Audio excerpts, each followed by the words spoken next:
నమస్కారం, నా పేరు తేజస్విని. బీసీఎన్ న్యూస్ కి స్వాగతం. ముందుగా ముఖ్యాంశాలు. గత ప్రభుత్వ పాలనలో రోడ్లు అధ్వానంగా మారాయన్న మాజీ మంత్రి పితాని. కూటమి ఆధ్వర్యంలో ప్రజాపాలన అందిస్తామంటూ స్పష్టం.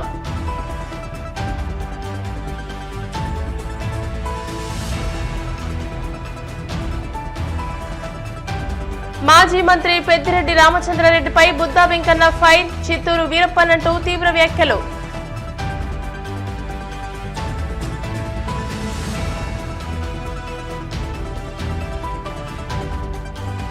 సూపర్ 6 పథకాలపై చంద్రబాబు వెనకడుగు. ఇచ్చిన హామీలను విస్మరిస్తున్నారంటూ ఆగ్రహం.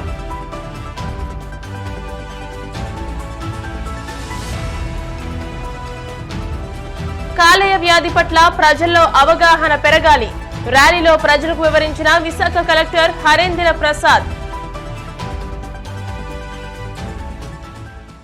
గత ప్రభుత్వం రోడ్ల గురించి పట్టించుకున్న పాపాన పోలేదని మాజీ మంత్రి ఆచంట ఎమ్మెల్యే పితాని సత్యనారాయణ పేర్కొన్నారు. పశ్చిమ గోదావరి జిల్లా ఆచంట మండలం వంకతార చెరువు గ్రామంలో సీసీ రోడ్డు శంకుస్థాపన కార్యక్రమానికి ఎమ్మెల్యే పితాని సత్యనారాయణ ముఖ్య అతిథిగా హాజరయ్యారు. ఈ సందర్భంగా ఆయన మాట్లాడుతూ నియోజకవర్గంలో రోడ్లు అధ్వాన్నంగా ఉన్నాయని అన్నారు. అధికారంలోకి వచ్చిన తర్వాత వంకతాల చెరువు గ్రామంలోనే తొలిసారిగా వర్క్ ప్రారంభించడం ఆనందంగా ఉందని అన్నారు. అలాగే ఎగువన కురుస్తున్న భారీ వర్షాలకు లంక గ్రామాలు వరదల్లో చిక్కున్నాయని, వారిని ఆదుకునేలా చర్యలు చేపడుతున్నామని తెలియజేశారు. లంక గ్రామాలకు బ్రిడ్జ్ విషయంపై ముఖ్యమంత్రి చంద్రబాబు దృష్టికి తీసుకువెళ్లగా సానుకూలంగా స్పందించారని పితాని సత్యనారాయణ తెలియజేశారు.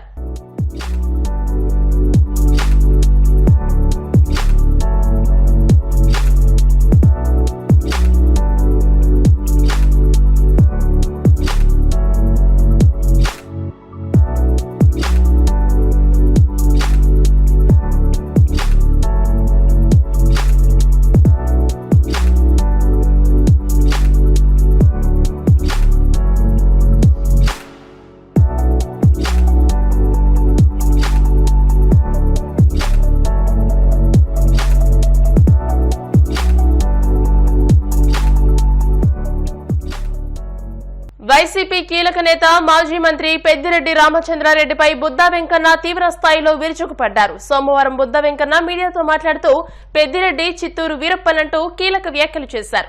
చిత్తూరు జిల్లాని సర్వం దోచుకున్నారని, పెద్దిరెడ్డి ఆస్తులను జప్తు చేయాలని డిమాండ్ చేశారు. ఒక సాధారణ వ్యక్తిగా తాను పెద్దిరెడ్డి అక్రమాలపై డిప్యూటీ సీఎం పవన్ కళ్యాణ్ కు ఫిర్యాదు చేస్తున్నట్టు తెలియజేశారు. అటవీ సంపదను దోచుకున్న అతనిపై చర్యలు తీసుకోవాలని డిమాండ్ చేశారు.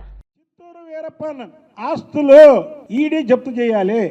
ఇన్నాళ్ళు ఏ డబ్బు మదంతో అయితే రాజకీయాలను శాసించడమే కాకుండా, రాజకీయాల్లో నిజాయితీగా ఉన్న వాళ్ళని ఓడిస్తానని శపథం చేయడమే కాకుండా, ఒక ప్రతిపక్ష నాయకుడిగా చంద్రబాబు నాయుడు గారు పొంగనూరు వెళ్తే దారి కాచి రౌడీ మోకలతో, దారి దోపిడీకారులతో ఆయన మీద రాళ్ళు వేయించినటువంటి వైను ఈ చిత్తూరు వీరప్పంది. ఇవాళ ఒకటిగా ఈ చిత్తూరు వీరప్పను ఇవన్నీ కూడా బయటపడుతున్నాయి. కాబట్టి ఇతని ఆస్తులు ఏవి కూడా ఇతని సొంతం కాదు.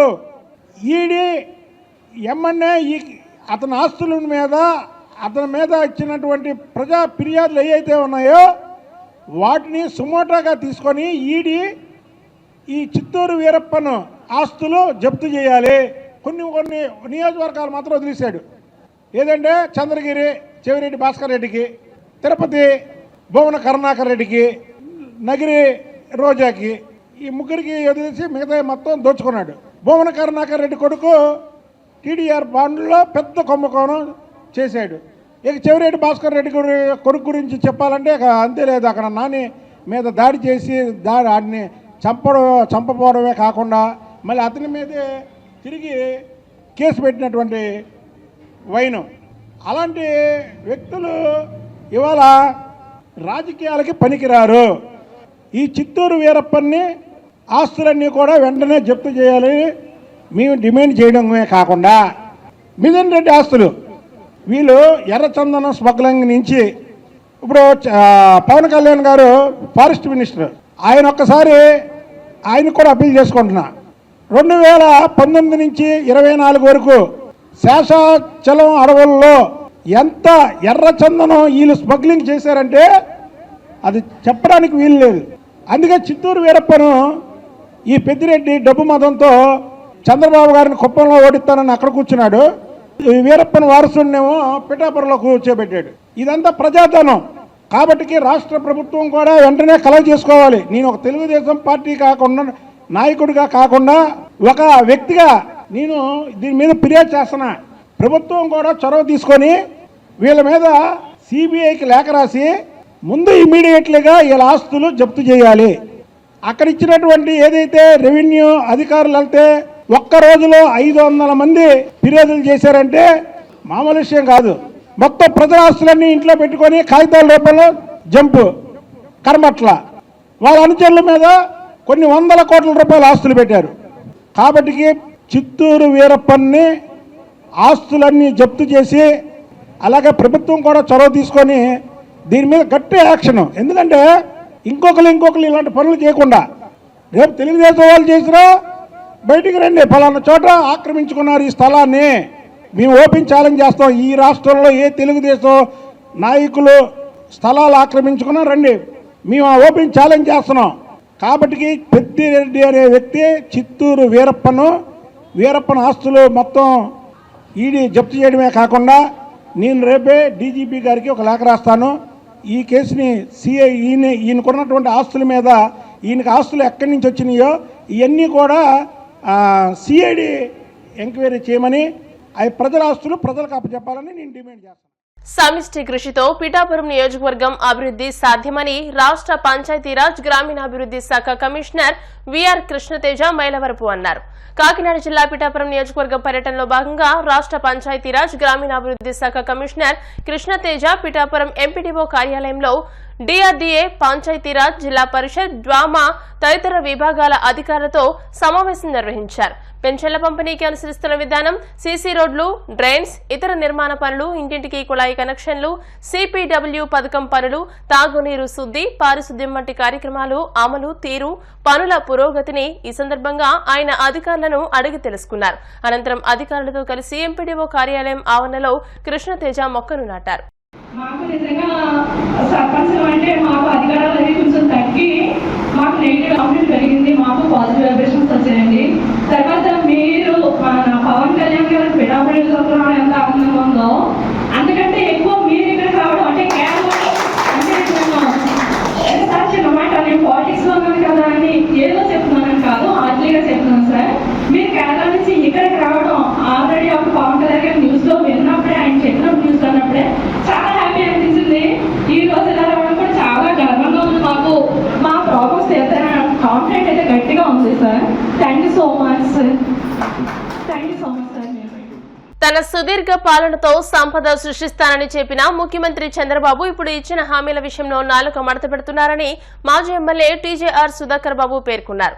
ఈ మేరకు ఆయన మీడియాతో మాట్లాడుతూ ఎన్నికల ముందు ఆర్భాటంగా ప్రకటించిన సూపర్ 6 పథకాలపై యథావిధిగా వెనకడుగు వేస్తున్నారని అన్నారు.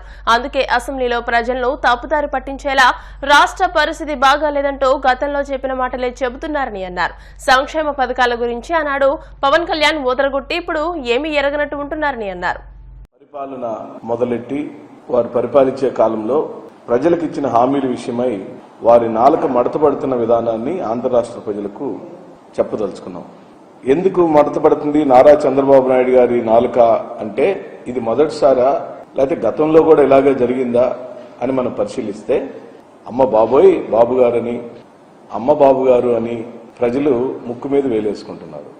వారు ప్రధానంగా 50 రోజులు పరిపాలించిన తదుపరి అసెంబ్లీ సాక్షిగా ఆన్ రికార్డ్ వారిచ్చిన హామీలు చూస్తే ఆయనకు భయం వేస్తున్నట్టుగా ఒక ఎక్స్ప్రెషన్ ఇచ్చారు. ఎన్నికలకు ముందు వారు ఇస్తున్న హామీలు అమలుపరచలేరని, అవి అమలుకు సాధ్యం కావని వైఎస్ఆర్ కాంగ్రెస్ పార్టీ మాలాంటి వాళ్ళందరూ చెప్తున్నప్పుడు మీలాంటి పాత్రికేయ మిత్రులు వారిని అడిగారు, వైఎస్ఆర్ వాళ్ళు అమలుకు సాధ్యం కావంటున్నారండి, మీరు ఎలా దీన్ని అమలుపరచగలుగుతారని నారా చంద్రబాబు నాయుడు గారిని పాత్రికేయ మిత్రులు వైఎస్ఆర్ కాంగ్రెస్ పార్టీ తరఫున అడిగినప్పుడు నాకు సుదీర్ఘమైన రాజకీయ అనుభవం ఉంది, నేను చేసి చూపిస్తాను, సంపదను ఎలా సృష్టించాలో నాకు అపారమైన అనుభవం ఉంది కాబట్టి నేను ఇచ్చిన హామీలన్నిటినీ అమలుపరుస్తానని అన్నారు.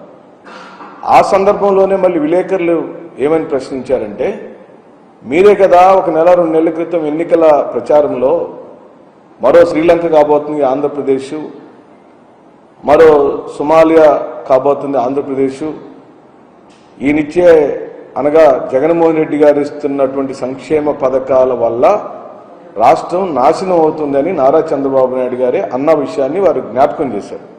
మీరే అన్నారు కదా, సంక్షేమ పథకాలని వృధా అని, సంక్షేమ పథకాలు ఏవి అవసరం లేదని.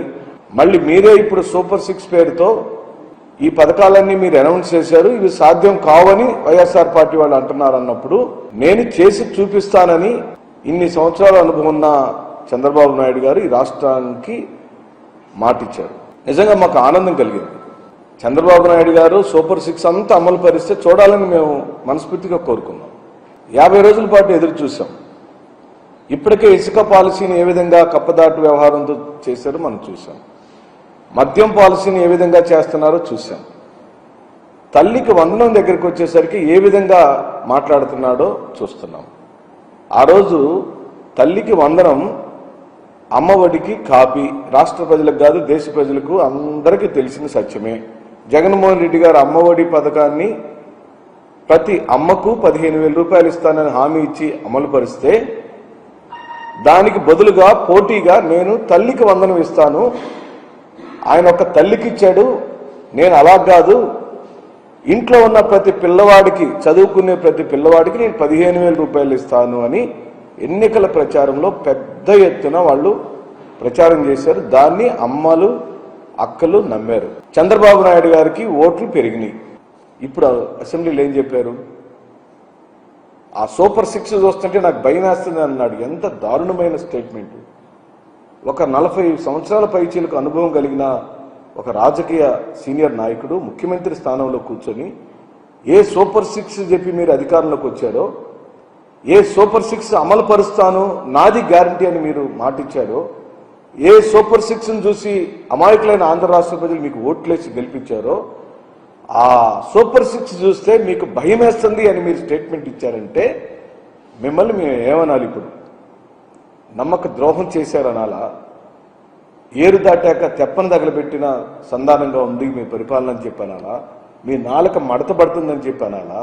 లేదా సహజ సిద్ధంగానే ఎన్నికలకు ఒక చంద్రబాబు నాయుడు గారు, ఎన్నికలు అయిపోయిన తర్వాత ఇంకొక చంద్రబాబు నాయుడు గారు ఆటోమేటిక్గా వస్తారని గత చరిత్రని పునరావృతం చేశారని మేము భావించాలని ఈ రోజున మేము అడుగుతున్నాం.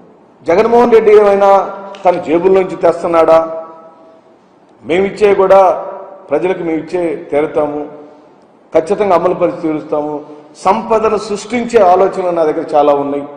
సంపదను ఆంధ్ర రాష్ట్రానికి, రాష్ట్ర ఖజానాకు సంపద ఎలా సృష్టించాలో నా బుర్ర నిండా బొచ్చడన్ని ఆలోచనలు ఉన్నాయి, నాకు అనుభవం ఉంది, నా ఆర్థిక నిపుణ్యాన్ని వారు చెప్పుకొని అధికారంలోకి వచ్చారు. ఇప్పుడు ఆ హామీలన్నీ గోవిందా, ఉచిత ఇసుక గోవిందా, తల్లి వందనం గోవిందా, ఖరీఫ్ సీజన్ మొదలైంది, రైతులకు ఇస్తానన్న రైతుల సాయం గోవిందా, బిడ్డలకిచ్చే స్కూల్ కిట్లకు సంబంధించి ఈ రోజు వరకు ఇంకా స్కూళ్ళలోకి అందలేదు, అవి గోవిందా.